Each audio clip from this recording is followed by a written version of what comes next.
Dinleyiller derdim bardır sözlesem, tapılmadı hiç on şeretin gözlesem.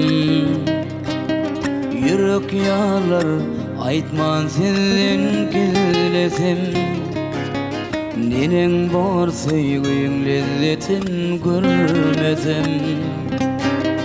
Bana rehm eylesin, olmağın beylesin, yalnız koymağın nedim. Aklına aylasın, fikirlen aylasın, menin doymağın nedim.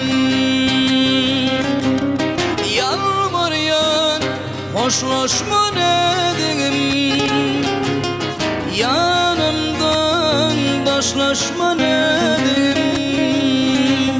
Geç günem bar bolsa yadım, yadıgar kalsın şol yedim.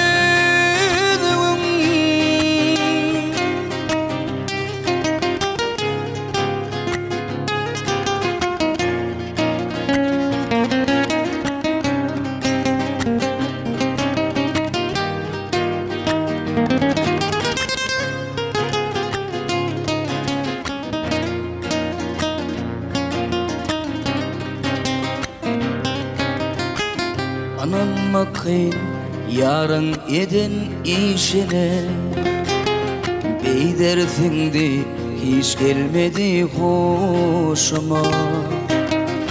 Ya da bağlanın mı sevgin gücüne, bana yarın seni başımın tacine. Bana rehm eylesin, olmağın beylesin, menin doymağın nedim. Aklına aylasın, fikirlen aylasın, yalnız koymağın nedim. Yalvar yan, hoşlaşma nedim. Yanımdan taşlaşma nedim. Geç günem bar bolsa yadım, yadıgar kalsın şol yedim. Yalvar yan, hoşlaşma nedim. Yanımdan taşlaşma